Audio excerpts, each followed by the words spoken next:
Good morning, students. Let us start the lecture. The current theme is drugs used in insufficiency of coronary circulation, or we call insufficiency of coronary circulation ischemic heart disease. Ischemic heart disease. This disease unites stenocardia or angina pectoris, myocardial infarction, and the sudden death.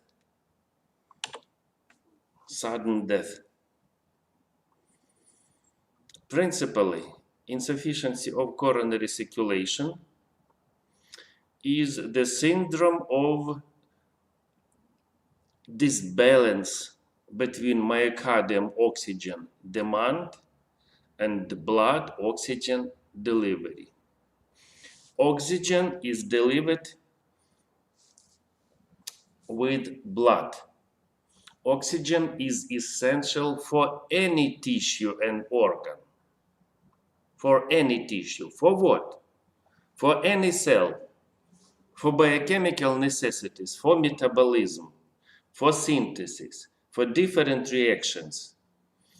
But for myocardium, besides metabolic necessity, oxygen is essential for mechanical work, for contraction, because heart contracts every second the whole life.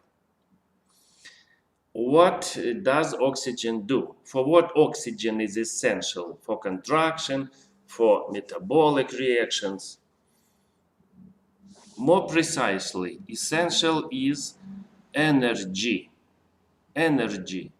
But the basic source of energy is ATP. ATP. In destruction of ATP, energy is released and is taken by the cells for necessity. But ATP is synthesized in presence of oxygen. Without oxygen, ATP is almost not synthesized.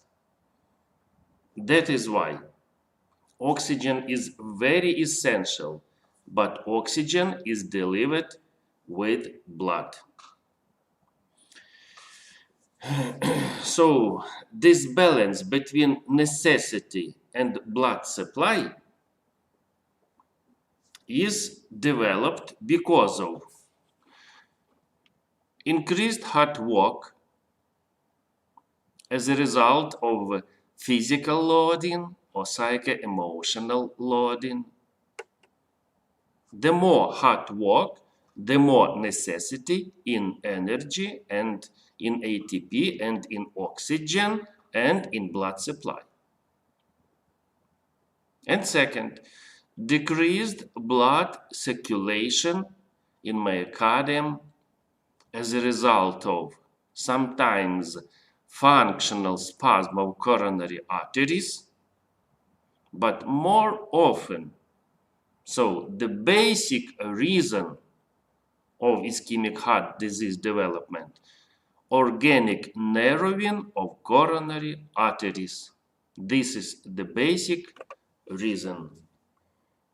Because of atherosclerosis or formation of atherosclerotic plates, and because of sometimes thrombosis. Thrombosis causes to exacerbation of ischemic heart disease of angina pectoris and formation of myocardial infarction. So we see that there are two basic reasons, or increased heart work or decreased blood supply in myocardium.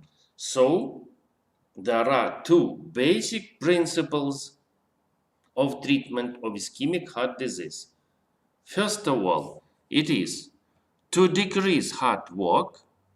It means to decrease necessity in oxygen and to increase blood supply of myocardium.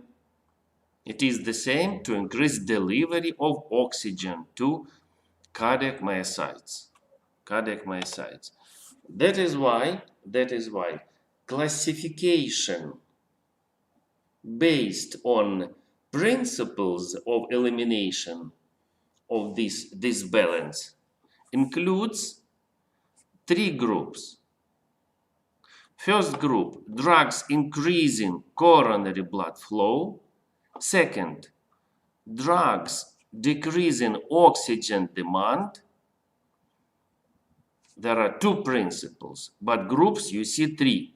Because the third group, these are medicines, including those having influence on both and heart work and oxygen delivery. So the third group, drugs, which at the same time increase coronary blood flow, oxygen delivery, and decrease oxygen demand of myocardium.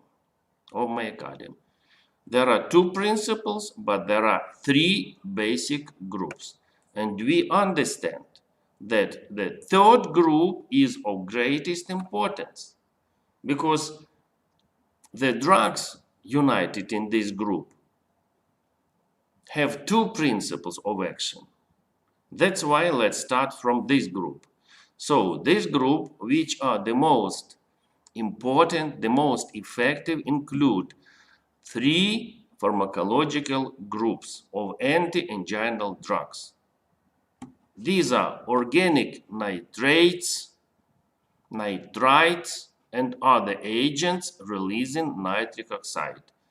Nitrates, nitrites, other nitrogen-containing agents are united by ability to release NO. But short name of this group is organic nitrates. I will call it organic nitrates, full stop. But we understand that can be and nitrites and other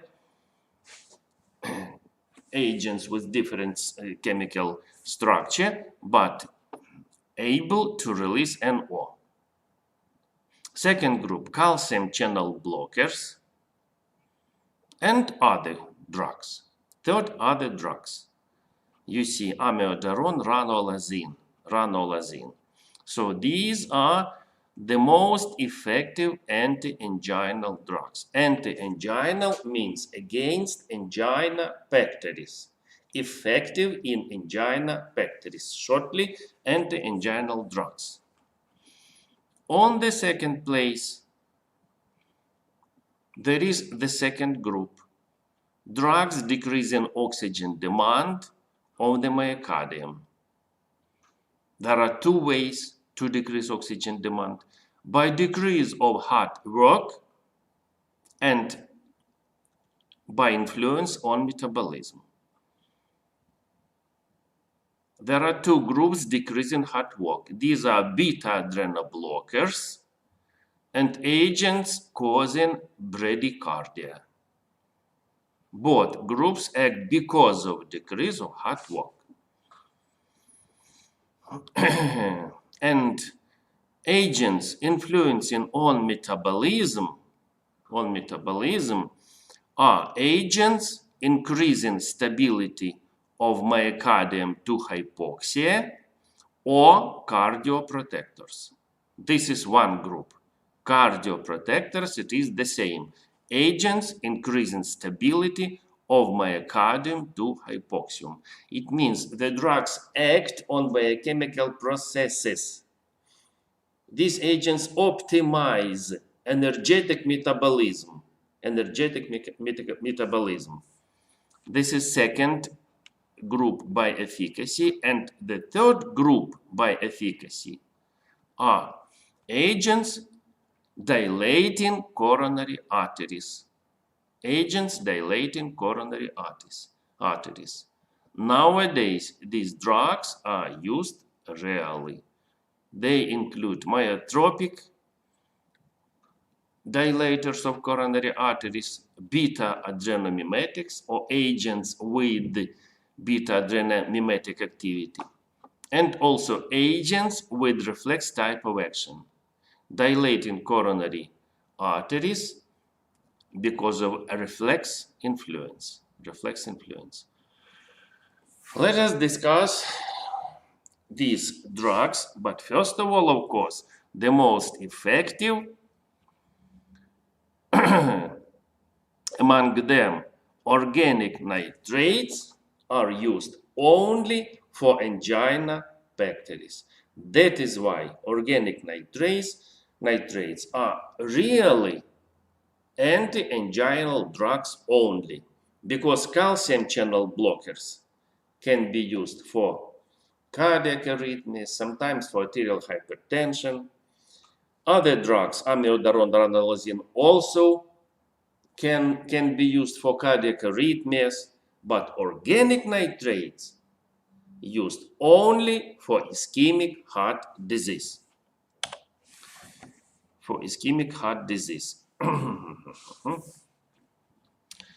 What is the mechanism of action of these drugs, of organic nitrates?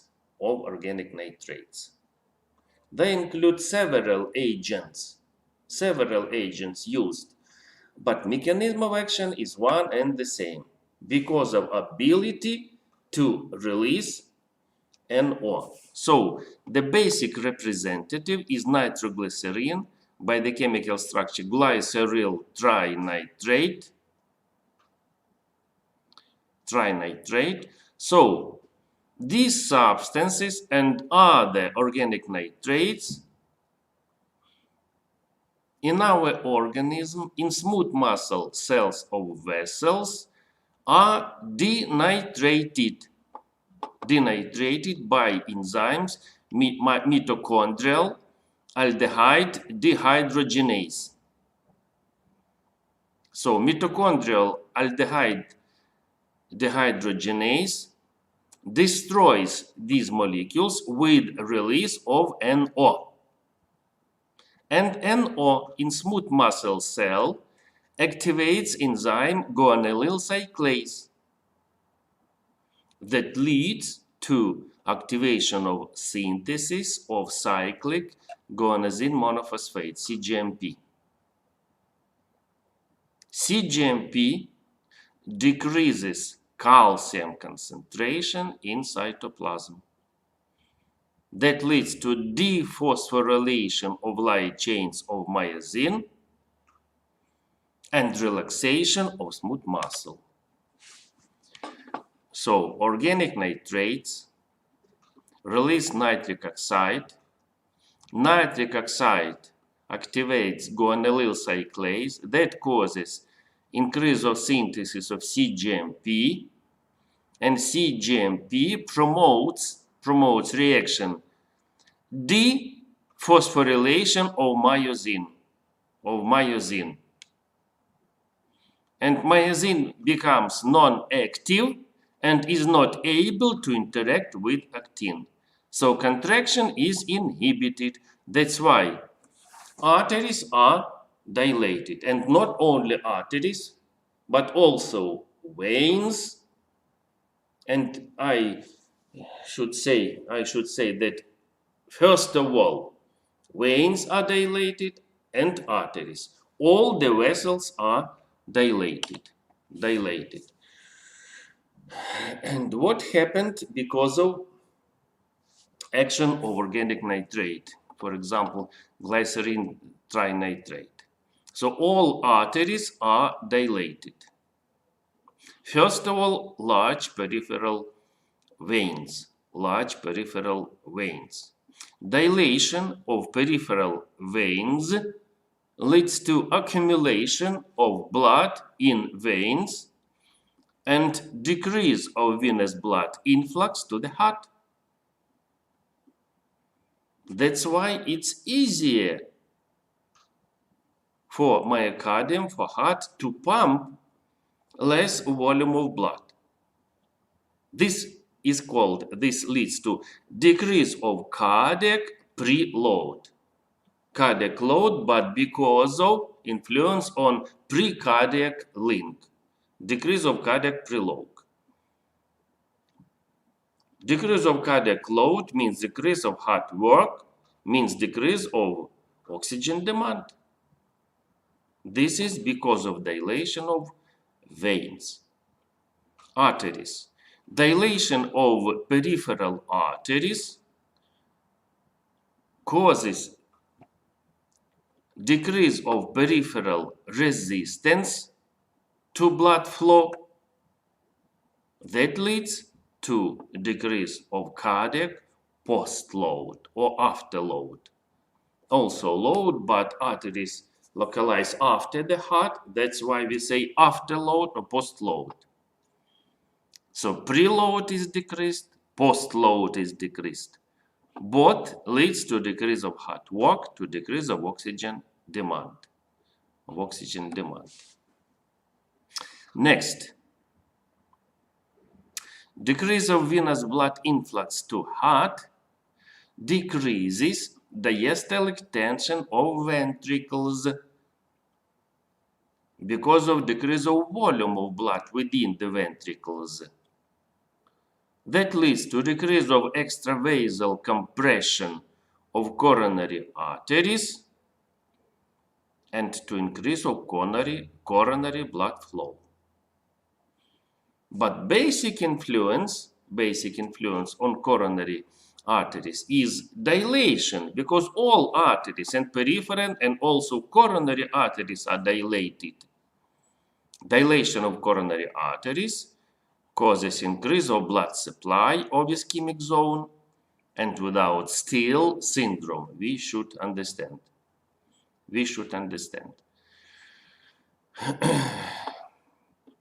1, 2, 3, 4. And the fifth effect, NO is very interesting molecule. In our organism, it can be also a neurotransmitter. And in CNS, because of accumulation of NO, developed inhibition of central links of coronary constrictive and cardiostimulating reflexes. Inhibition of coronary constriction causes increase of blood supply.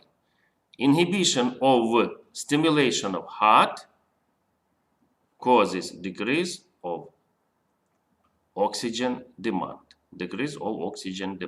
That is why we see that nitrates drugs releasing NO can at the same time and decrease oxygen demand and increase coronary circulation and delivery of oxygen to cardiac myocytes. That is why they are the most potent anti-anginal drugs. And now representatives.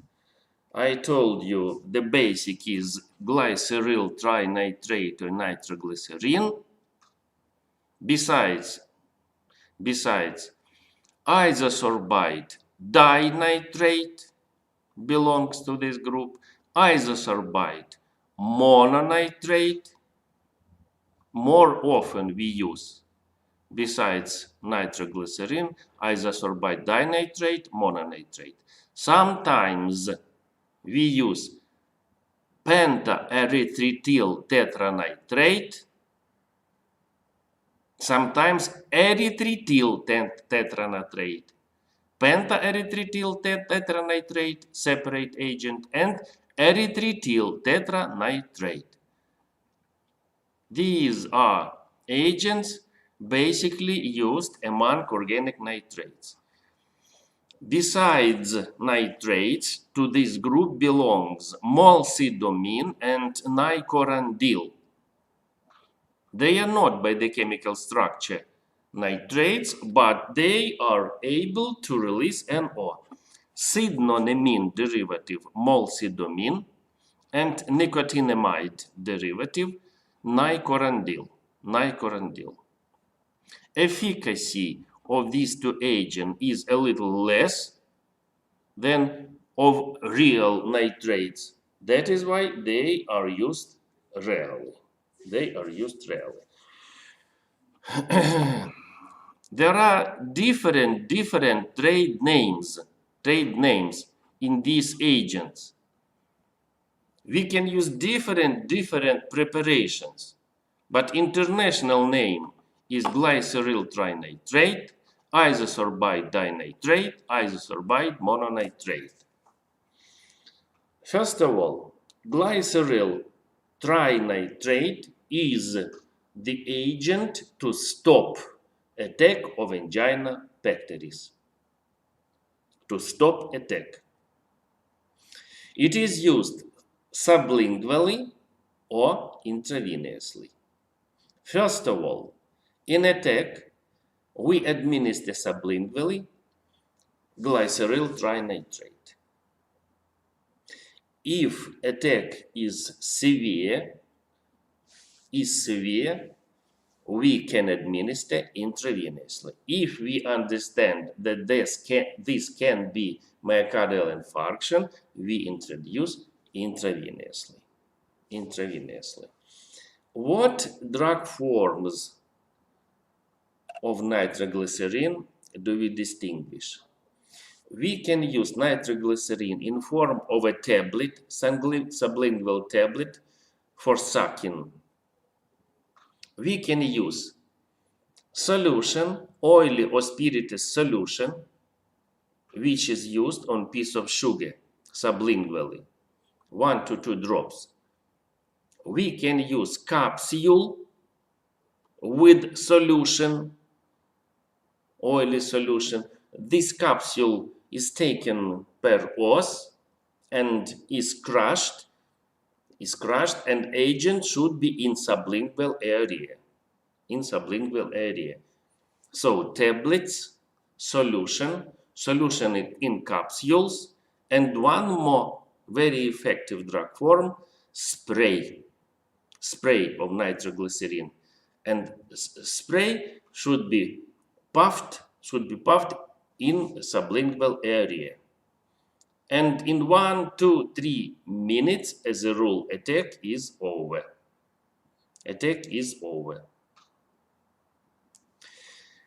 Nitroglycerin acts fast, you see, 2-3 minutes, but action duration is also short. Action lasts within 20, maximum 30 minutes. So maximal effect is 15-20 minutes. If condition of patient is severe, attack can be returned. So short action duration is negative property of the drug. Negative. That is why nowadays we have several preparations of nitroglycerin with longer action duration. But first of all, we should understand that nitroglycerin itself is used to stop attack, sublingual form. If this is prolonged form of nitroglycerin, it is used only to prevent attack. And we shouldn't use prolonged form to stop attack. How is it possible? The same substance, but one form acts 20-30 minutes, another form acts several hours. These are drug forms with prolonged absorption. First of all, these are special tablets, coated tablets with a lot of small capsules. In one tablet, there are a lot of small capsules. Every capsule contains nitroglycerin. And the patient doesn't take sublingually, but takes perorally with swallowing. And this tablet starts to be absorbed, to dissolve in stomach, intestine, and every layer is absorbed slowly. First one layer, after next layer, after next layer. So we see prolongation of absorption. But Every period, not a lot of molecules are absorbed. That is why time period of action is prolonged, but activity is decreased. That is why these prolonged forms are not able to stop attack. Second, second prolonged form. This is polymer plate. Polymer plate applied to mucosa. Gingiva's mucosa more often. Polymer plate with nitroglycerin. If a tablet, prolonged tablet, acts 4 to 6 hours, polymer plate applied to gingiva acts 3 to 4 hours. And one more drug form, this is plaster or ointment with nitroglycerin. And we apply ointment to the skin or plaster to the skin. We see TTS or transdermal therapeutic system of plasters. For example, nitrodur, nitrodisc, we apply to skin. Ointment, nitromic, for example, in the form of ointment. So, once again, nitroglycerin itself is used in the form of sublingual tablet, capsule, solution, or spray to stop attack and acts 20 to 30 minutes. Special drug forms of nitroglycerin, coated tablets, microcapsuled, or polymer plate or ointment or plasters act long but used only to prevent attacks. Isosorbate dinitrate, isosorbate mononitrate are used mostly in the form of tablets. If they used in the form of tablets, they act approximately 6 hours. 6 hours. That is why used to prevent attacks. But there is special form also spray. If this is spray, it is also can be used to stop attack. Example of spray: Cardicat, Isocat. So if this is isosorbate dinitrate or mononitrate, but in the form of spray, this spray acts fast and can be used to stop attack. If these are tablets, they are used only to prevent attacks.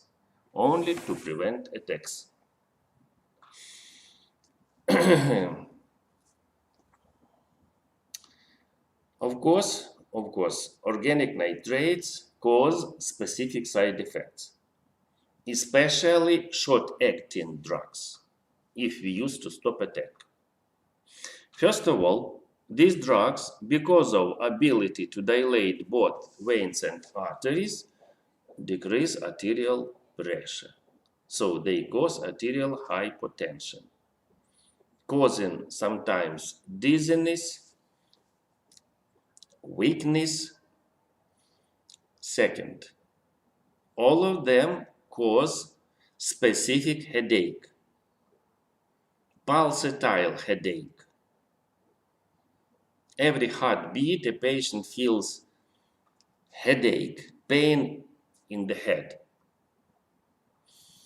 The reason of this side effect is also dilation of both arteries and veins. Dilation of arteries causes increase of influx to the cranium of blood, but dilation of veins causes accumulation of blood in cranium. That is why intracranial pressure is increased. This is the reason of this specific side effect. This headache is unpleasant. very unpleasant. Patients don't like nitrates because of this side effect, but we should use the drug because this is one of the most effective drugs. In systematical usage of prolonged forms, headache is decreased. Not is over completely, but is decreased. Is decreased. What else? Because of chemical structure, organic nitrates, nitrites can cause development of meat hemoglobin, formation of meat hemoglobin. So met hemoglobin anemia is developed, but this is in long taking, only in systematical usage. Systematical usage. And one more negative property of nitrates, this is development of drug tolerance. If we use organic nitrates sometimes to stop attack, no drug tolerance, of course. But if we use day by day, systematically, drug tolerance is developed fast. Why? Because of mechanism of action. Because of mechanism of action. Once again, mechanism of action is associated with enzymatic destruction of molecule by mitochondrial or mitochondrial aldehyde dehydrogenases. Often usage of the drug inhibits this ability of the enzyme. That is why we can prevent development of drug tolerance by giving to the patient period of time free of nitrates. So no need to use organic nitrates in equal period of time. For example, every 8 hours. It's wrong. It's wrong. We should give in morning and daytime. Next morning, daytime. And this period between the daytime and next morning is enough to restoration of different abilities of the organism and to restoration of action of the drug.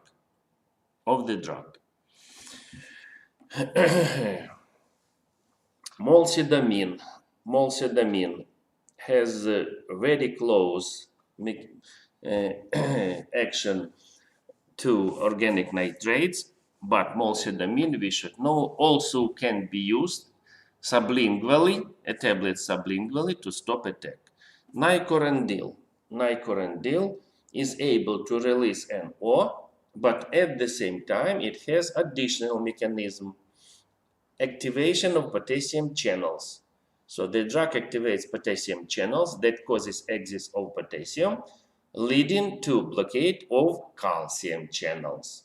That leads to dilation of arteries and veins, but principal activity of nicorandil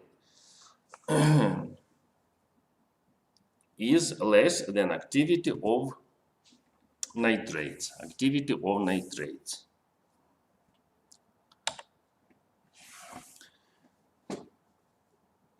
Second group among the most effective anti-anginal, calcium channel blockers or calcium antagonists. The mechanism of action of these agents associated with blockade of calcium channels. Nowadays we use blockers of L type of calcium channels, L-type. So the drugs block L-type calcium channels localized in smooth muscles of vessels mostly, but also in different organs with smooth muscles, for example, biliary ducts, for example, bronchial smooth muscle, but mostly in arteries and veins. So blockade of calcium channels prevents entrance of calcium into smooth muscle cell, But contraction of smooth muscle depends on formation of calcium calmodulin complex.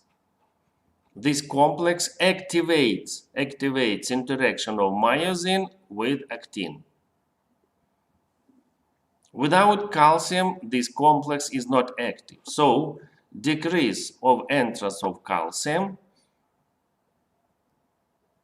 causes relaxation of smooth muscles. First of all, peripheral arteries are relaxed. That is why post-load is decreased. And second, coronary arteries are relaxed. That's why coronary blood flow is increased.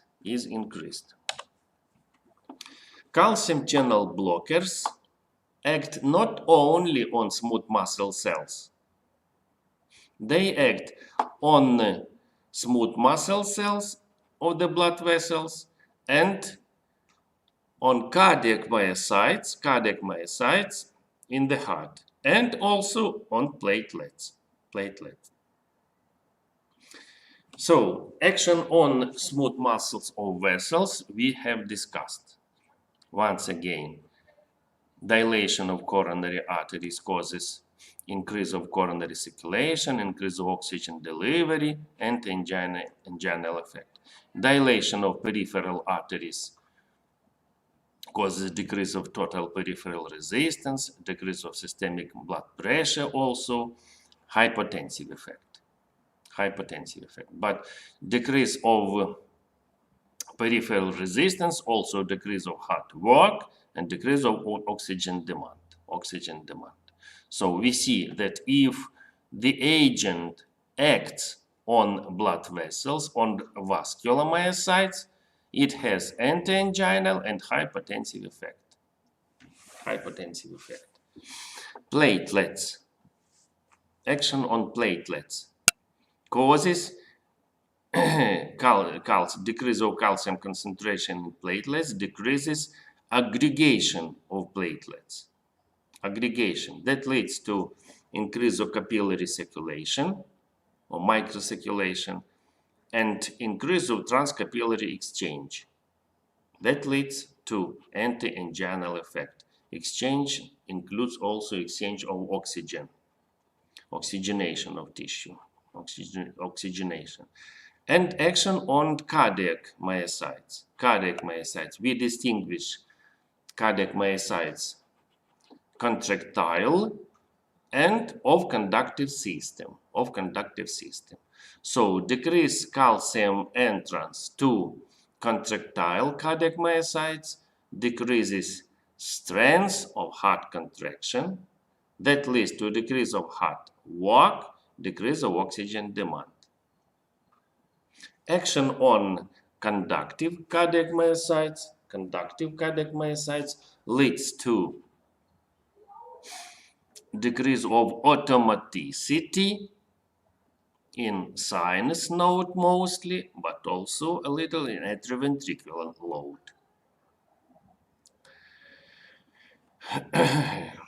Decrease of automaticity leads to decrease of heart rate. That leads to decrease of oxygen demand. So we see agents acting on cardiac myocytes have anti-anginal and anti-arrhythmic effect. The modern classification of calcium channel blockers include three basic groups used for angina pectoris, because there is also the fourth group, calcium channel blockers acting predominantly on brain arteries. But first three groups act. First of all, first group, agents acting on myocardium predominantly, first class. By the chemical structure, they are phenyl, alkyl, derivatives, including verapamil, galopamil, and so on. The basic representative prototype is verapamil. If the drug acts predominantly on myocardium, it has anti-anginal and antiarrhythmic activity. So group of verapamil is used as anti-anginal and antiarrhythmic. The second class, agents acting on the arteries predominantly by the chemical structure dihydropyridine derivatives, nifedipine, nicardipine, nisoldipine, and so on, and so on. If the agents act on arteries, they have anti-anginal hypotensive effect. Hypotensive. That is why previous lecture devoted to hypotensive drugs, we discussed with you also calcium channel blockers, but belonging exactly to this chemical group. Hypotensive activity is characteristic to the second class group of nifedipine. And third class, agents acting on both myocardium and arteries. And for this class agents, diltiazem, clendiazem, characteristic are three effects: anti-anginal, hypotensive, antiarrhythmic. But antiarrhythmic effect is less than of agent of the first class, and hypotensive effect is less than second class calcium channel blockers agent. But these drugs have three actions: hypotensive, anti-anginal, and antiarrhythmic. Calcium channel blockers of T type nowadays are not used, but efficacy of these drugs, efficacy was fine, was large. These are potent calcium channel blockers, but we don't use because of presence of side effects. Maybe in future we will also have the drugs acting on T-type calcium channels, but with less of side effects. Nowadays we use only L-type. Break for 10 minutes.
Алло. Продолжаем нашу лекцию.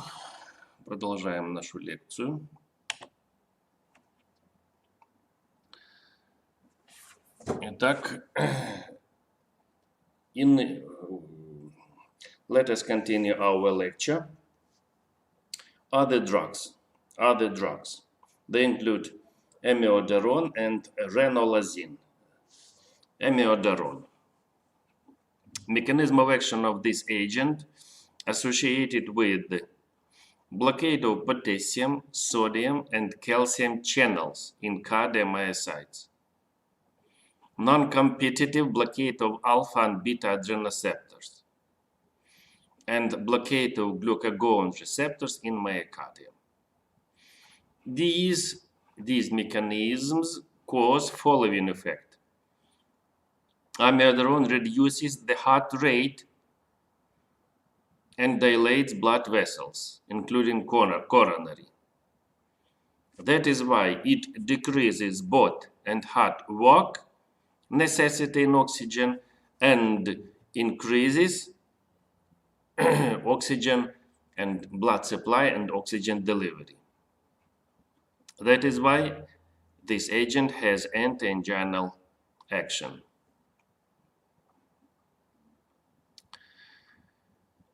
Amiodarone is also potent antiarrhythmic agent because prolongs the action potential of cardiomyocytes, decreases automaticity of sinus node, reduces excitability of myocardium, slows atrial, sinoatrial, and atrioventricular conduction. This is the base of antiarrhythmic action. Really, amiodarone is very famous antiarrhythmic agent. Amiodarone. But amiodarone has following side effects. Dyspeptic disorders, bradycardia, iodism, because iodine is included in molecular and chemical structure, and allergic reactions.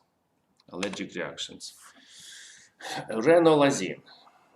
Ranolazine is the agent reducing overload of cardiomyocytes with calcium.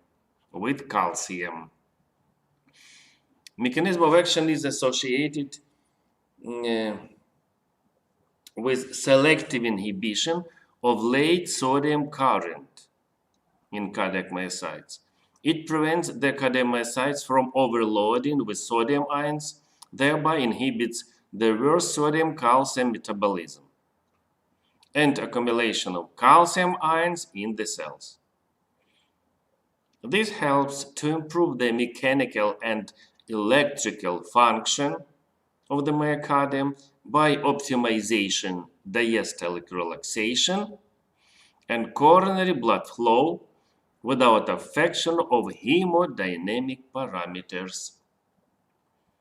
So the drug doesn't influence on systemic arterial pressure. Thanks to this mechanism of action, the drug breaks the vicious circle of ischemia, restoring the balance between the delivery and consumption of oxygen by the myocardium. Ranolazine also has antiarrhythmic activity.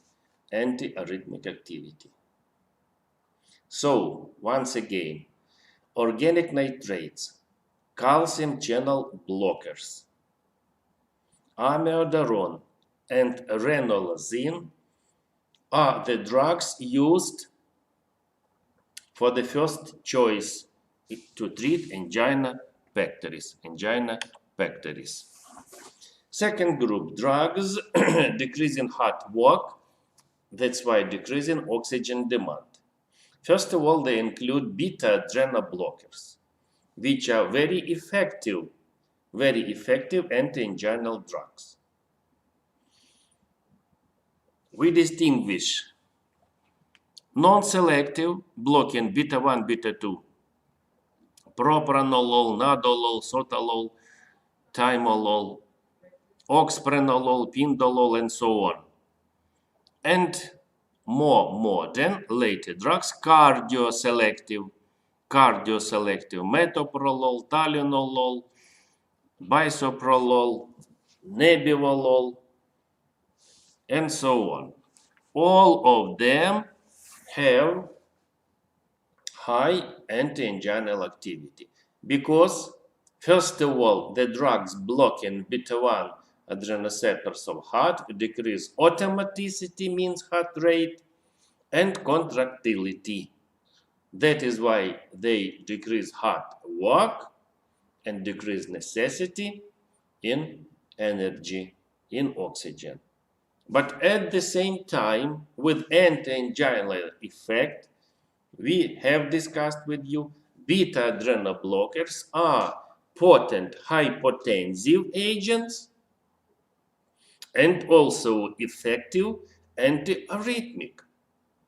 At the same time, they have anti-anginal, hypotensive, and antiarrhythmic activity. That is why they are used very often in cardiologic practice.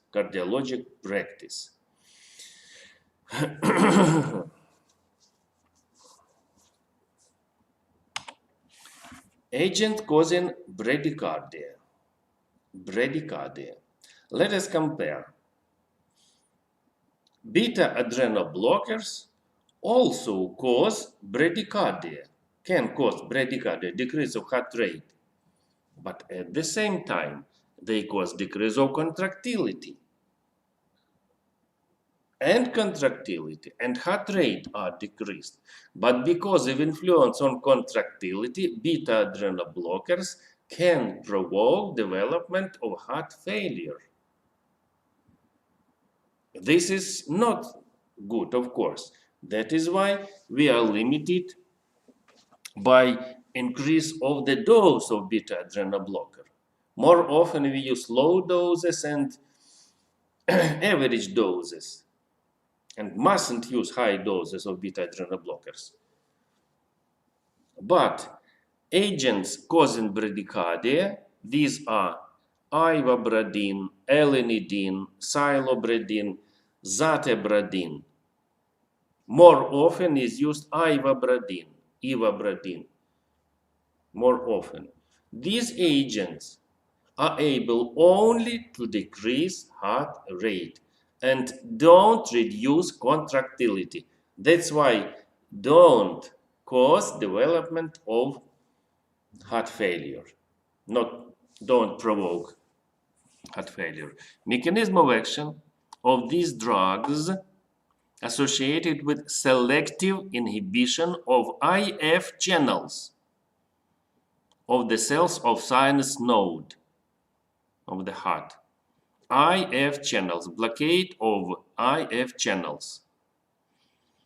The agents control the spontaneous diastolic depolarization of the sinus node, thereby reduces heart rate.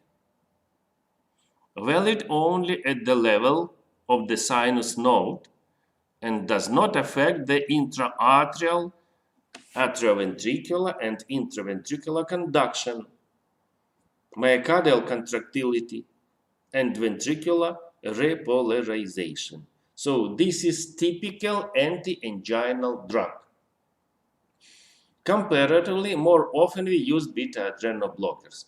But if beta adrenal blockers start to cause symptoms of heart failure, we change beta adrenal blockers on agents causing bradycardia. Once again, more often is used ivabradine. Ivabradine also can cause side effects. More characteristic are photopsias, blurred vision, headache, dizziness.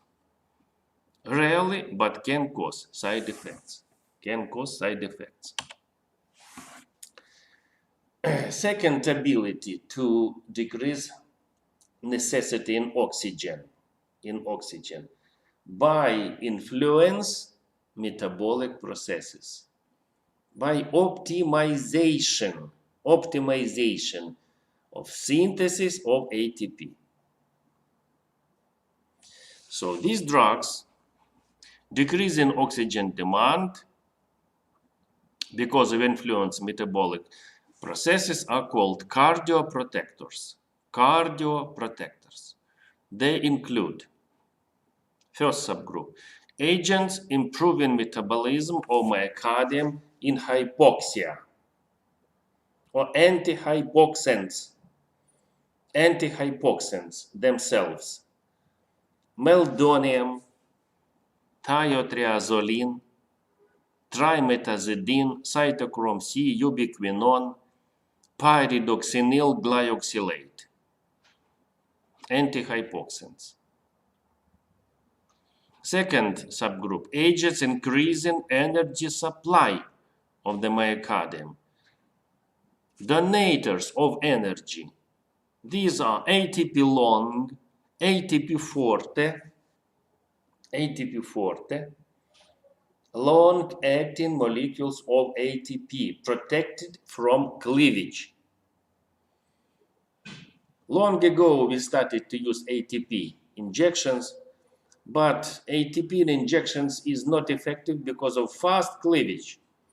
Preparations ATP long, ATP forte are special. They are protected from cleavage. That is why they are absorbed into the blood, delivered to the organs, heart, brain, and other organs, and in these organs are destroyed with the release of energy. Phosphocreatine is analog of physiological creatine phosphate, which is the second source of energy. Especially it is characteristic for cardiac myocytes. And co-carboxylase promotes reactions of Krebs cycle. Third subgroup, anabolic agents. Anabolic means promoting synthetic processes, promoting synthesis of energetic molecules.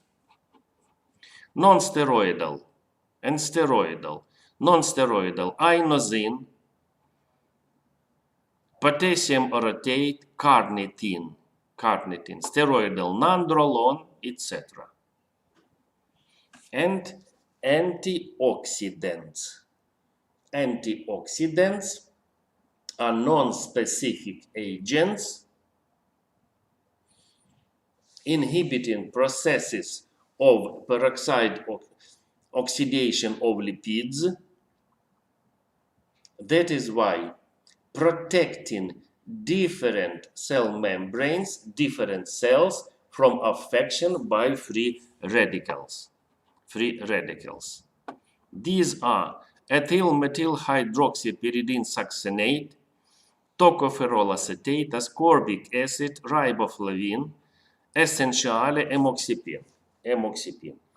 One of the most effective for ischemic heart disease is ethyl-methyl hydroxypyridine succinate because it unites properties of antioxidants and antihypoxants.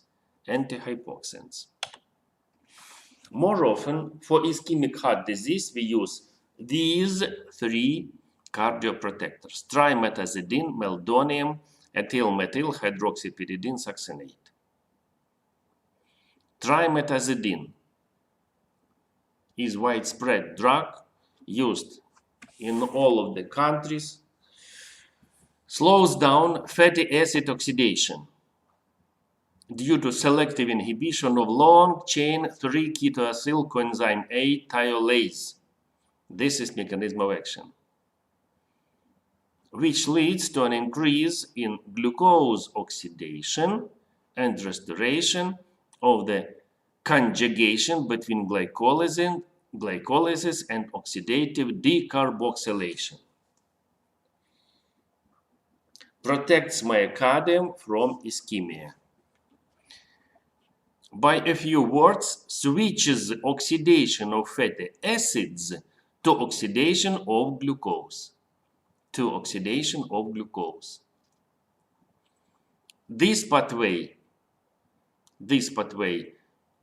synthesis of ATP from glucose, is less toxic, is non-toxic But pathway formation of ATP from fatty acids is effective but accompanied with formation of ketonic bodies that causes intoxication and inhibits function of different cells, including myocardium and brain. So trimetazidine, meldonium inhibits gamma butyrabataene hydroxylase enzyme, inhibits carnitine synthesis and transport of long-chain fatty acids through the membranes of cardiomyocytes. That prevents accumulation of activated forms of non-oxidized fatty acids, derivatives of acylcarnitine and acyl coenzyme A in cardiac myocytes. Promotes ATP synthesis and expansion of arteries. Dilation of arteries, meldonium. And ethyl-methyl hydroxypyridine succinate. Derivatives of pyridine inhibit lipid peroxidation, increase superoxide dismutase activity, increase ratio lipid to protein, decrease membrane viscosity, increase its fluidity. And succinate activates ATP synthesis. Both leads to antihypoxant and antioxidant effect and also membrane protective action. So these are the most widespread cardioprotectors helping in treatment of ischemic heart disease.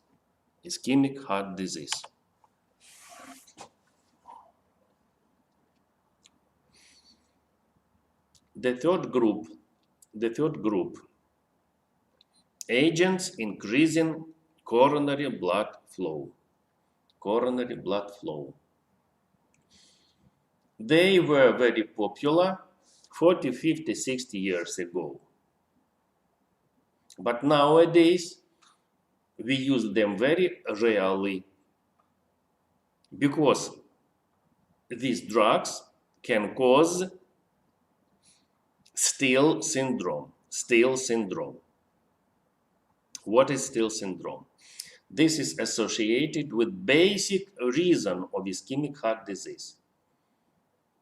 Not obligatory ischemic heart disease, ischemic brain disease, or ischemia of different organs. Basic reason is atherosclerosis, formation of plaque. This is example of atherosclerotic plaque. There are normal arterioles, and in area of these arterioles, oxygenation of tissue is normal. There is atherosclerotic plaque in this arteriole. That is why around these arterioles, oxygenation is decreased. So hypoxia of tissue is developed and hypercapnia. And hypercapnia itself promotes dilation of these arterioles. Without the drugs, in the zone of ischemia, arterioles are already dilated. If we use the agent acting on arteries, coronary arteries, we cause dilation of arteries, but of normal arteries. But we need increase of blood supply exactly in this area. But these arterioles are already dilated. And no one drug can cause more dilation because arterioles are already dilated.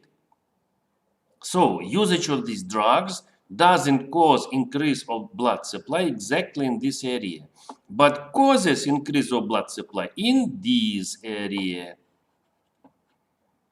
That is why blood floats in normal area instead to increase blood supply here. But this blood supply of this area is decreased because of increase of blood supply of normal area. This is called Steele syndrome.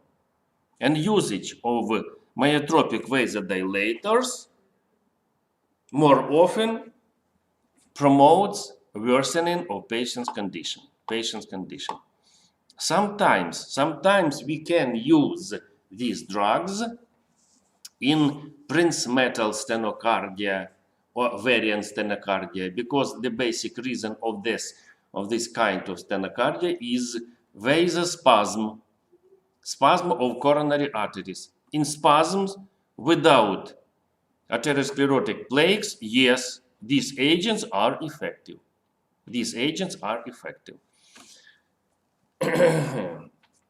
Drugs increasing coronary blood flow include, first, myotropic dilators of coronary arteries, phosphodiesterase inhibitor, carbochromen, and adenosine deaminase inhibitors, dipyridamole, lidoflazine. Dipyridamole possesses also anti-aggregant activity. Anti-aggregant activity is positive in different ischemic conditions because anti-aggregants promote activation, increase of blood supply in microcirculation. Second group, agents having beta adrenomimetic activity. Oxyphedrine, nonaclazine. These are old drugs, but in some countries they are continue to use. We understand that beta adrenomimetics means drugs increasing heart rate.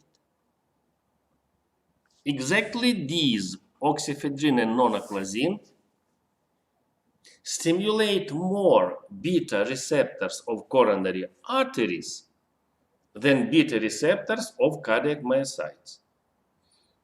That is why their effect is associated with dilation of coronary arteries more than activation of contractile activity. But principally, anti-anginal activity is low, that is why used rarely. And agents with reflex type of action, validol. Active agent of validol is menthol. Mechanism of action of menthol, which is used sublingually. Irritation or excitation of receptors of sublingual area that leads to reflex dilation of coronary arteries. Activity of the drug is low. It's effective only in the beginning of disease. Certain period. Of course, we should start treatment if a patient feels pain, chest pain. We should give him, first of all, validol. And validol is helpful. If validol doesn't help, we should forget this drug and use more effective nitroglycerin and others. So these groups of drugs are used rarely. And the last, principle of pharmaca or drug therapy of acute myocardial infarction. Acute myocardial infarction is exacerbation of angina pectoris. The basic reason of infarction is formation of thrombus. Formation of thrombus. And acute insufficiency in the zone fed by this artery in which thrombus is formed. So this acute thrombosis causes acute insufficiency of blood supply and necrosis of cardiac myocytes in this zone. This is infarction. This is infarction. This is very severe situation, very severe, very often causing development of death. That is why treatment should be very fast and a doctor should be very attentive and careful. First of all, acute formation of thrombus causes infarction that is associated with severest chest pain, and impairment of cardiohemodynamics. But first of all, a patient suffers from severest pain. But reason of this pain is acute insufficiency of blood supply. That's why there are two basic directions of our action. First of all, normalization of coronary circulation. And second, analgesia, elimination of severe pain, so prophylaxis of analgesic pain, because so severe pain which causes analgesic shock and death of the patient. There are two basic principles. First principle, elimination of acute coronary insufficiency. We used glyceryl trinitrate or nitroglycerin sublingually and intravenously. In infarction, we give sublingually every 10 minutes, 1, 2, 3, 4, 5 times, and after we start to introduce intravenously. We should be very attentive because the drug decreases arterial pressure. And at the same time, elimination of pain and anxiety of the patient caused by pain. Of course, we use opioid analgesics. Only opioid analgesics can eliminate this pain. More often, we use classical morphine. If morphine is not helpful, we can use neuroleptic analgesia or fentanyl plus droperidol. Fentanyl is opioid analgesic, short-acting but very potent, and droperidol is neuroleptic antipsychotic. Together, these drugs are synergistic and activate action one of another. Very strong analgesia and elimination of anxiety. We also can increase activity of morphine using together diazepam.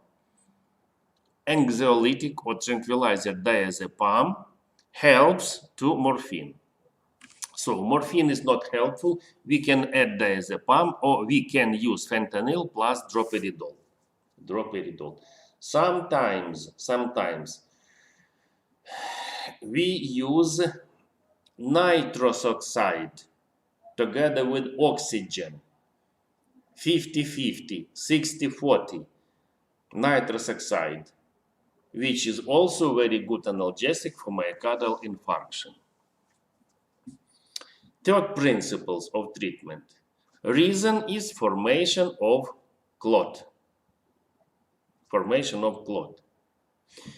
If this is fresh situation, so maybe minutes or hours passed from the beginning of disease, 1, 2, 3 hours, very effective will be this solution of thrombus, thrombolysis. is very important and very effective. Thrombolysis. For thrombolysis or for dissolution of thrombus, we use non-specific and specific thrombolytics. Non-specific general streptokinase act in the whole system of blood,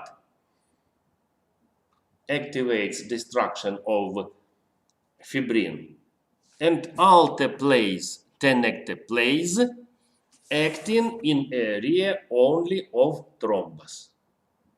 Alteplase, tenecteplase are modern, later preparations. They are popular nowadays. Alteplase, tenecteplase. If you don't have these drugs, it's possible to use streptokinase. The less period after beginning of infarction, the better result of usage of these drugs is. We should understand if one clot is formed, so this process can be continued. That is why we should use the drugs preventing further formation of thrombus. These are anticoagulants and potent antiaggregants. Heparin, enoxaparin, fondaparinux, antiaggregants, clopidogrel, and others. The rest 5, 6, 7 are used if necessary. If myocardial infarction is accompanied by cardiogenic shock, we should use cardiotonic agents. If no cardiogenic shock, no acute heart failure, we don't use. In acute heart failure caused by myocardial infarction, we use dopamine, dobutamine, levosimendan.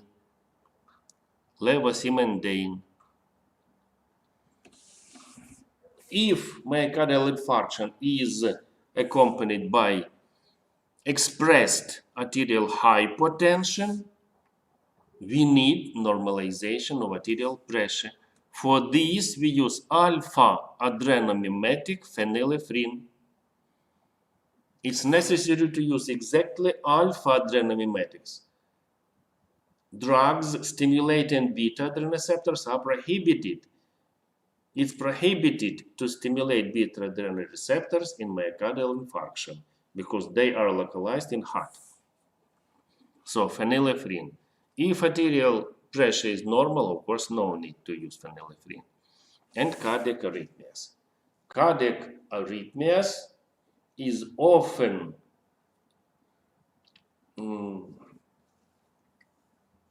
situation in myocardial infarction. Appeared often. So, in development of cardiac arrhythmia, which of course